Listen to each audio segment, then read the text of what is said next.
பொதுவா சொந்த வீடு கட்டுறது அப்படிங்கிறது நம்ம எல்லாருக்கும் ஒரு பெரிய கனவு இல்லையா? கண்டிப்பா. அது ஒரு பெரிய லைஃப் டைம் கோல். ஆமா. கற்பனையில ஒரு அழகான வீட்டை நாம டிசைன் பண்ணி வச்சிருப்போம். ஆனா நிஜத்துல அந்த செங்கற்களை அடுக்க தொடங்கும்போது தான் உண்மையான பயமே ஆரம்பிக்கும். உண்மைதான். பல பேருக்கு அந்த அனுபவம் இருக்கும். நீங்க ஒரு குறிப்பிட்ட பட்ஜெட்ட மனசுக்குள்ள நினைச்சிட்டு வேலைய ஆரம்பிப்பீங்க. ஆனா வேலை பாதி நடக்கும்போதே அந்த பட்ஜெட் எல்லை மீறி போயிருக்கும். நிறைய எக்ஸ்ட்ரா செலவுகள் வந்துரும். கரெக்ட். அது மட்டும் இல்லாம சுவர கட்டி முடிச்ச பிறகுதான் ஐயையோ வாஷிங் மெஷினுக்கு இங்க தண்ணி குழாய் வைக்க மறந்துட்டோமே அப்படின்னு தோணும். உடனே கட்டிய சுவரை இடிப்பாங்க.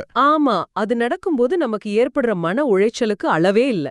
ஆனா ஒரு சிங்கலை கூட தொடுறதுக்கு முன்னாடியே டிஜிட்டல் உலகத்துல உங்க வீட்டை மிக துல்லியமா கட்டி பார்த்து அதுல இருக்கிற தவறுகள் எல்லாம் சரி செய்ய முடிஞ்சா எப்படி இருக்கும்?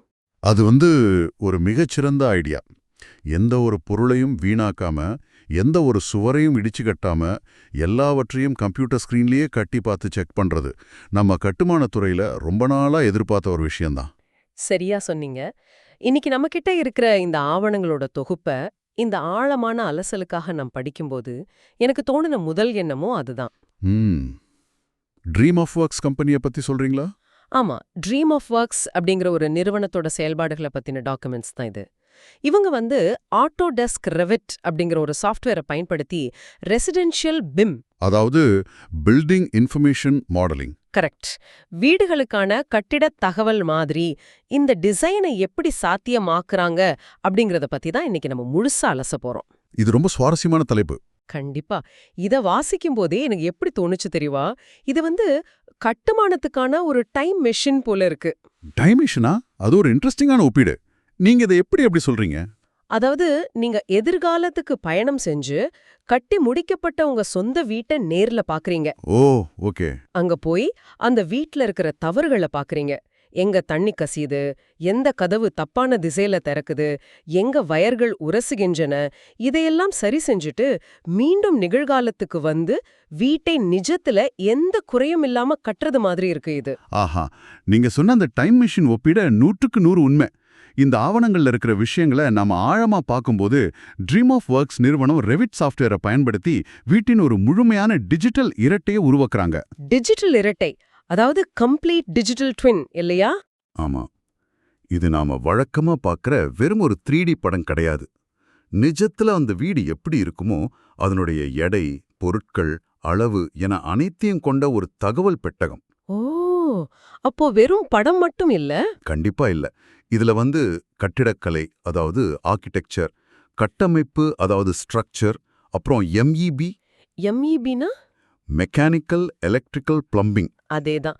இது எல்லாமே ஒரே ஒரு நுண்ணறிவு மிக்க மாடல்ல, அதாவது சிங்கிள் இன்டெலிஜென்ட் மாடல்ல ஒருங்கிணைக்கப்படுது. ஒரு நிமிஷம், இதை நான் புரிஞ்சுக்க முயற்சி பண்றேன். நீங்க ஒரே ஒரு மாடல் அப்படின்னு சொல்றீங்க, இது எனக்கு கொஞ்சம் இடிக்குது. ஏன், என்ன குழப்பம் உங்களுக்கு? வழக்கமா ஒரு வீடு கட்டும்போது ஆர்கிடெக்ட் ஒரு வரைபடம் வரைவாரு, ஸ்ட்ரக்சரல் இன்ஜினியர் இரும்பு கம்பிகளுக்கான கணக்கீடுகளை தனியா செய்வாரு. பிளம்பர் தன்னுடைய குழாய்களுக்கான வரைபடத்தை தனியா வச்சிருப்பாரு.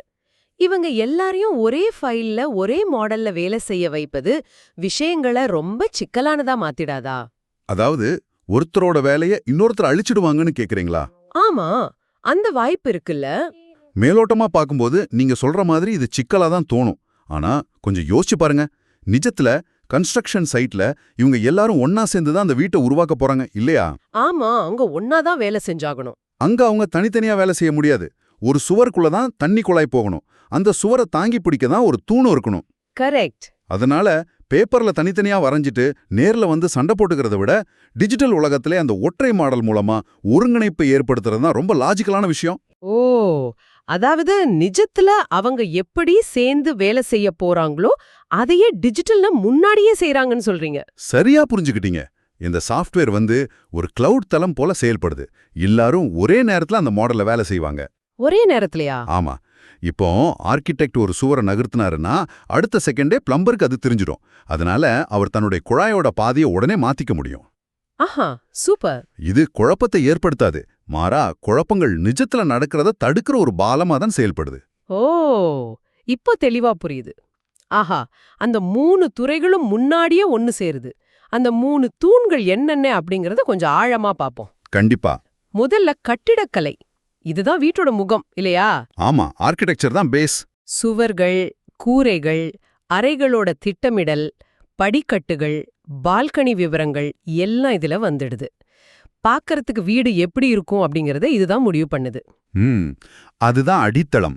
அடுத்த தூண் கட்டமைப்பு, அதாவது ஸ்ட்ரக்சர். இது வீட்டோட எலும்புக்கூடு மாதிரி. ஓகே. ஒரு வீடு பார்க்கறதுக்கு அழகா இருந்தா மட்டும் பத்தாது, அது ரொம்ப வலிமையா இருக்கணும்.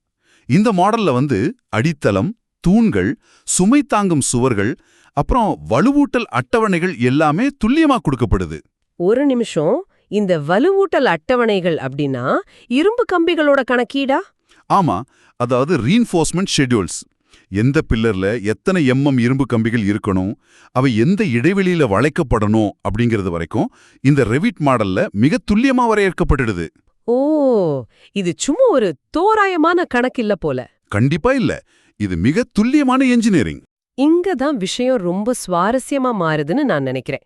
3வது தூண் MEP. அதாவது மெக்கானிக்கல், எலக்ட்ரிக்கல், அப்புறம் பிளம்பிங். ஆமா, இதுல நீர் விநியோகம், வடிகால், விளக்குகள், ஸ்விட்ச் போர்டு, அப்புறம் ஏசி டக்டுகள் எல்லாமே வந்துடுது. இந்த ஆவணங்களை படிக்கும்போது எனக்கு ரொம்ப ஆச்சரியமா இருந்தது இதுதான். எந்த விஷயம்? அவங்க ஒரு சின்ன வடிகால் குழாயோட துல்லியமான பாதையை கூட முன்கூட்டியே பிளான் பண்றாங்க. வழக்கமா மேஸ்திரி கிட்ட சார் இங்க ஒரு பைப் கொடுத்துருங்க அப்படின்னு தோராயமா தான் சொல்வாங்க இல்லையா? ஆமா, அவரும் ஏதோ ஒரு சுவரை உடைச்சு உள்ள வைப்பாரு. கரெக்ட். ஆனா இப்படி மிக துல்லியமா முன்கூட்டியே டிசைன் பண்றது எப்படி சாத்தியமாகுது? இது ஏன் இவ்ளோ முக்கியம்? இத நாம ஒரு நிஜ உலக உதாரணத்தோட பொருத்தி பார்ப்போம். இப்போ ஒரு சமையலறையில ஒரு பெரிய புகைப்போக்கி, அதாவது சிம்னி வைக்கணும்னு ஆர்கிடெக்ட் முடிவு பண்றாரு. ஓகே, சிம்னி வைக்கறாங்க. அதற்கான குழாய் சீலிங் வழியா வெளியே போகணும். ஆனா அதே இடத்துல ஸ்ட்ரக்சரல் இன்ஜினியர் வீட்டோட மொத்த எடையையும் தாங்குற ஒரு பெரிய கான்கிரீட் பீமை டிசைன் பண்ணியிருக்காருன்னு வச்சுக்குவோம். ஓ, ஆனா நிஜத்துல வேலை நடக்கும்போது தான் இது தெரிய வரும். சரியா சொன்னீங்க. கான்கிரீட் ஊத்துன பிறகு சிம்னி பைப்பை மாட்ட வரும்போது தான் அந்த பீம் வழிய மறைக்கிறது தெரியும். ஐயோ, அப்போ என்ன பண்ணுவாங்க? உடனே அந்த பீமை கொஞ்சம் உடைக்க முயற்சி பண்ணுவாங்க. ஆனா அது வீட்டோட வலிமையை பெரிய அளவுல பாதிக்குமே. கண்டிப்பா. அப்படி இல்லன்னா சிம்னியோட இடத்த மாத்துவாங்க. அது ஆர்கிடெக்டோட டிசைனை பாதிக்கும். இதுல பணமும் நேரமும் ரொம்ப வீணாகும். ஆனா முன்கூட்டியே இந்த மூணையும் ஒரே டிஜிட்டல் மாடல்ல செய்யும்போது எந்த வழியில குழாய் போனா பீமுக்கு பாதிப்பு இருக்காது அப்படிங்கறத திட்டவட்டமா முடிவு செஞ்சிடலாம். ஆஹா, இது எப்படி இருக்குன்னா நான் விளையாடுற வீடியோ கேம்ஸ்ல இருக்கிற கிளிச்சுகளை தேடுறது போல இருக்கு. ஆமா, பக்ஸ் கண்டுபிடிக்கிற மாதிரி. வீடியோ கேம்ல திடீர்னு ஒரு காரு சுவருக்குள்ள புகுந்து போறத பாத்திருப்போம். அது ஒரு எரர். ஆனா இங்க ஒரு பிளம்பிங் குழாய் தப்பா ஒரு எலக்ட்ரிக்கல் பேனல் வழியா போறத கம்ப்யூட்டர்லயே கண்டுபிடிச்சிடுறாங்க. கரெக்ட். இததான் முரண்பாடுகளை கண்டறிதல் அப்படின்னு சொல்றாங்களா? அதேதான். இதத்தான் தொழில்முறையா முரண்பாடுகளை கண்டறிதல் அல்லது கிளாஷ் டிடெக்ஷன் அப்படின்னு சொல்றாங்க. ஓ, கிளாஷ் டிடெக்ஷன். ஆமா, ட்ரீம் ஆஃப் ஒர்க்ஸ் போன்ற நிறுவனங்கள் இதுக்காக நாவிஸ் ஒர்க்ஸ் அப்படிங்கிற ஒரு பிரத்யேக சாஃப்ட்வேரை பயன்படுத்துறாங்க. அது எப்படி வேலை செய்யும்? இது ஒரு எக்ஸ்ரே மிஷின் போல செயல்பட்டு வெவ்வேறு துறைகளுக்கு இடையிலான முரண்பாடுகளை தானாகவே கண்டுபிடிச்சு சொன்னோம். தானாகவே சொல்லிடுமா? ஆமா, பிளம்பிங் குழாயும் எலக்ட்ரிக்கல் ஒயரும் ஒரே இடத்துல போனா சாஃப்ட்வேரே அலாரம் அடிக்கும். அதாவது பிரச்சனைகள் கட்டுமான தளத்துல இல்லாம கம்ப்யூட்டர் ஸ்கிரீன்லயே தீர்க்கப்படுது. வாவ்! இதனால RFI அப்படிங்கிறது பெருமளவு குறைக்கப்படுது. ஒரு நிமிஷம், அந்த RFI அப்படின்னா என்னங்கிறது நம்ம கேக்குறவங்களுக்கு கொஞ்சம் தெளிவா விளக்க முடியுமா? அது எப்படி வேலை செய்யுது? கண்டிப்பா. RFI அப்படின்னா ரிக்வெஸ்ட் ஃபார் இன்ஃபர்மேஷன். அதாவது ஒரு வீடு கட்டும்போது கான்ட்ராக்டரோ அல்லது மேஸ்திரியோ வரைபடத்தை பார்த்துட்டு ஒரு குழப்பத்தோட இன்ஜினியர் கிட்ட வருவார். சார், இந்த வரைபடத்துல ஒரு சின்ன சிக்கல் இருக்கு. இந்த 2 பைப்புகளும் ஒரே இடத்துல வருது. நான் எந்த பைப்பை மேல வைக்கிறது அப்படின்னு கேட்பாரு. இதுதான் RFI. ஓ, அப்போ வேலை நின்னுடுமே. ஆமா, இதற்கான பதில இன்ஜினியர் நேர்ல பார்த்து ஆர்கிடெக்ட் கிட்ட பேசி முடிவு சொல்ற வரைக்கும் அந்த வேலை அப்படியே நிக்கும். ஒரு பெரிய பில்டிங்னா இந்த மாதிரி நிறைய டவுட்ஸ் வருமே.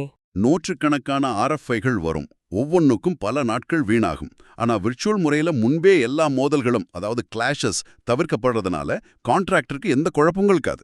சூப்பர். அப்போ அவர் வாட்டுக்கு வேலையை தடையின்றி செஞ்சுக்கிட்டே இருப்பாரு. எக்ஸாக்ட்லி. நம்பவே முடியல. ஆக வேலையாட்கள் சும்மா உட்கார்ந்திருக்கிற நேரமும் மிச்சம், தப்பா கட்டிட்டு இடிக்கிறதுனால வீணாகும் சிமெண்ட், செங்கல் போன்ற பொருட்களும் மிச்சம். ஆமா, எல்லாமே சேவ் ஆகுது.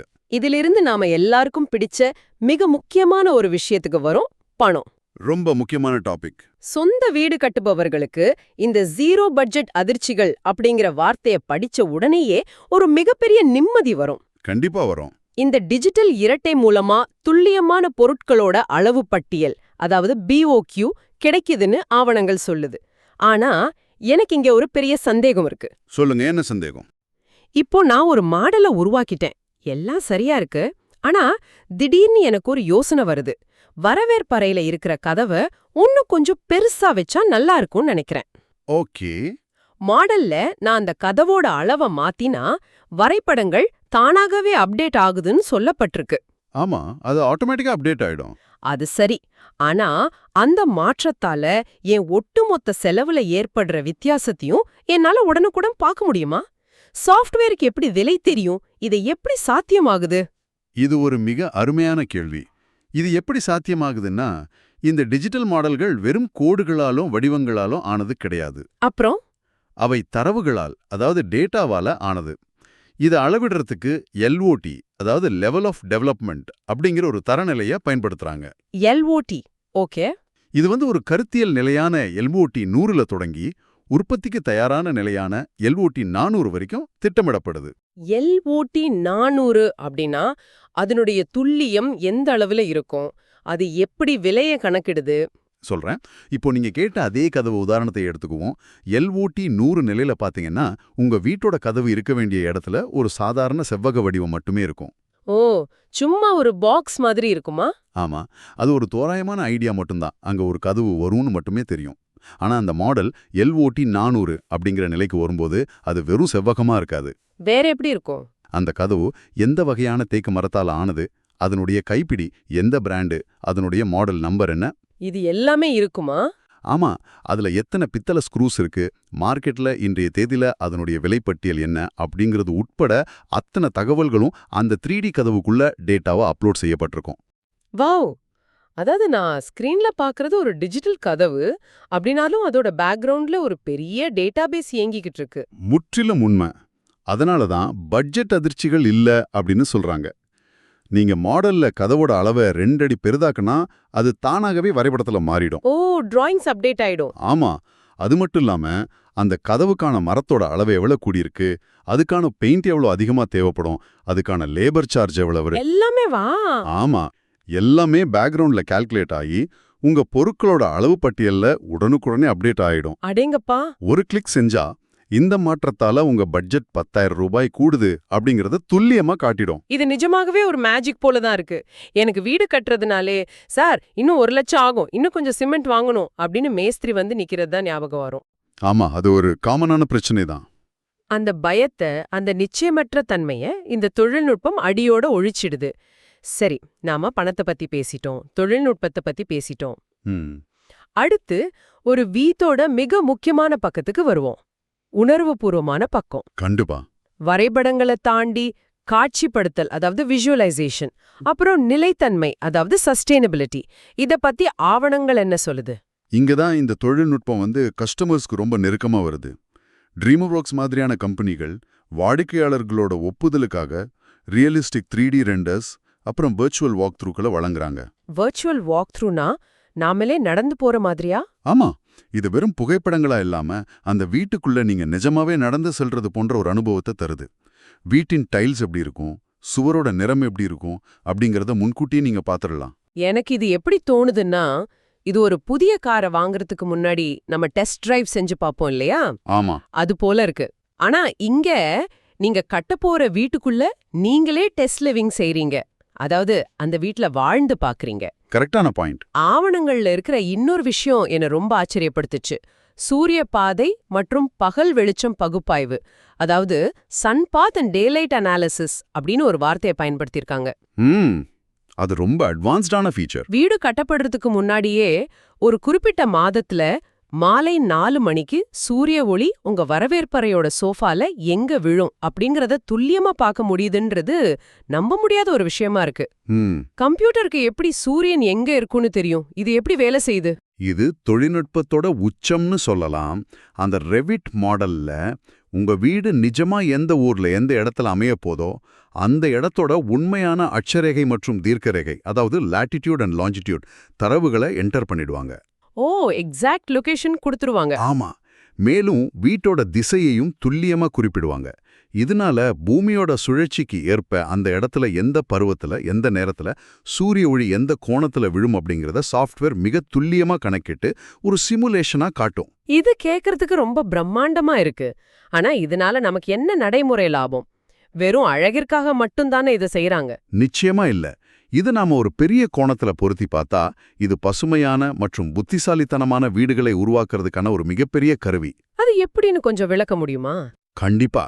ஒரு உதாரணத்துக்கு, உங்களுடைய பெட்ரூம்ல மே மாதத்துல மதியம் 2 மணிக்கு கடுமையான வெயில் நேரடியாக அடிக்குது அப்படின்னு இந்த சாஃப்ட்வேர் முன்கூட்டியே காட்டுதுன்னு வச்சுக்குவோம்.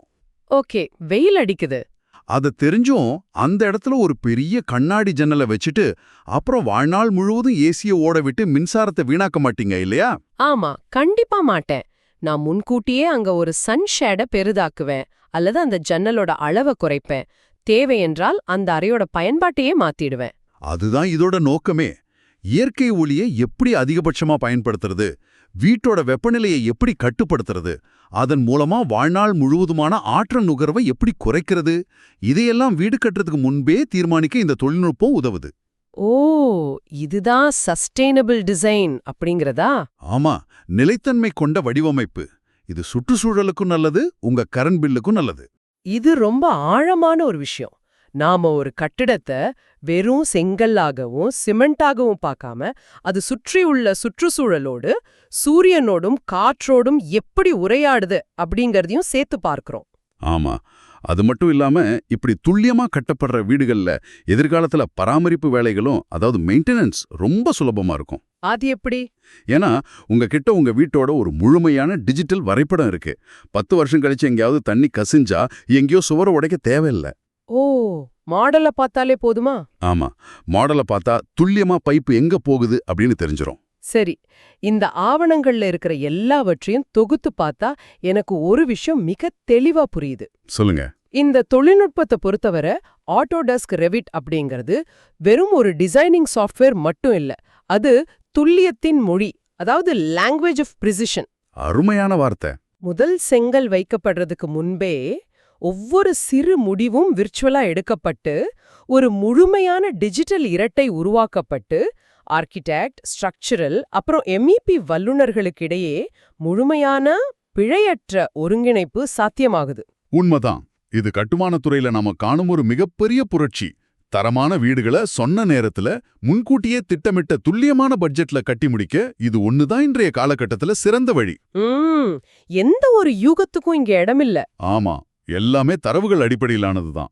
நீங்க, அதாவது இத கேட்டுட்டு இருக்கிற நீங்க உங்களுடைய கனவில்லத்தை எதிர்காலத்துல கட்ட திட்டமிடுறீங்கன்னா இருட்ல அம்பெறியறத போல தோராயமா கட்டாம இப்படி ஒரு தெளிவான டிஜிட்டல் இரட்டையோட தொடங்குறது எவ்வளவு புத்திசாலித்தனமானது அப்படிங்கறத இப்ப நீங்க உணர்ந்திருப்பீங்க. கண்டிப்பா. இந்த ஆவணங்கள்ல இன்னொரு சுவாரஸ்யமான குறிப்பும் இருந்தது. இத நேர்ல பார்க்க விரும்புபவர்களுக்காக இந்த கேஸ் ஸ்டடியில உள்ள ட்ரீம் ஆஃப் ஒர்க்ஸ் நிறுவனத்தோட தொடர்பு விவரங்களை கொடுக்கப்பட்டிருக்கு. ஓ, அப்படியா? ஆமா, +91 7871 66541 அப்படிங்கிற எண்ணிலோ அல்லது dreamapworks@gmail.com அப்படிங்கிற இமெயில் ஐடியிலோ அவங்கள தொடர்பு கொண்டு இந்த தொழில்நுட்பம் எப்படி செயல்படுது அப்படிங்கறது தெரிஞ்சுக்கலாம்னு ஆதாரங்கள் குறிப்பிடுது. இந்த பயணம் நிஜமாகவே ரொம்ப சுவாரஸ்யமா இருந்தது. பேப்பர்ல இருக்கிற கோடுகளை தாண்டி ஒரு வீட்டோட உண்மையான உயிரோட்டத்தை அது கட்டப்படுறதுக்கு முன்பே உணர்வது அப்படிங்கிறது ஒரு புது அனுபவம். ஆமா, தொழில்நுட்பம் எப்படி ஒரு சிக்கலான வேலையை எளிதாக்குது அப்படிங்கிறதுக்கு இது ஒரு சிறந்த எடுத்துக்காட்டு. கண்டிப்பா. ஆனா இந்த ஆழமான அலசலை முடிக்கிறதுக்கு முன்னாடி எனக்கு ஒரு புதிய சிந்தனை தோணுது. சொல்லுங்க, அது என்ன? இது கொஞ்சம் வித்தியாசமான கோணம். இதுவரை நாம புதிய வீடுகளை கட்டுறத பத்தி மட்டுமே பேசணும் இல்லையா? ஆமா. ஆனா எதிர்காலத்துல நாம ஒரு பழைய வீட்டை வாங்கும் போதோ அல்லது விற்கும் போதோ என்ன நடக்கும்னு கொஞ்சம் யோசிச்சு பாருங்க. என்ன நடக்கும்? ஒரு 10-20 வருஷம் கழிச்சு வீட்டோட சாவியோட சேர்த்து அந்த வீட்டோட ஒவ்வொரு வயர், ஒவ்வொரு குழாய், ஒவ்வொரு செங்கலின் துல்லியமான வரைபடம் கொண்ட அந்த டிஜிட்டல் இரட்டை ஃபைல் இருக்கிற ஒரு பென்டிரைவையும் நாம பத்திரப்பதிவின் போது ஒருவருக்கொருவர் மாத்திக்குவோமா? வாவ், அது ரொம்ப சாத்தியமான ஒண்ணுதான். அப்படி நடந்தா பல தசாப்தங்களுக்கு பிறகு ஒரு குழாய் கசிஞ்சா சுவர முழுவதுமா கண்மூடித்தனமா உடைக்காமலேயே துல்லியமா எந்த செங்கலுக்கு பின்னாடி பிரச்சனை இருக்கு அப்படிங்கறத கண்டுபிடிச்சு பழுது பார்க்கறது எவ்வளவு எளிதாகிடும். ரொம்பவே எளிதாகிடும். தொழில்நுட்பம் நாம வீடுகளை கட்டுற விதத்தை மட்டும் இல்ல, பல தலைமுறைகளா வீடுகளுடனான நமது வாழ்நாள் உறவையே மாத்தப் போகுது இல்லையா? இத பத்தி கொஞ்சம் சிந்திச்சு பாருங்க. மீண்டும் ஒரு சுவாரஸ்யமான ஆழமான அலசலில் சந்திப்போம்.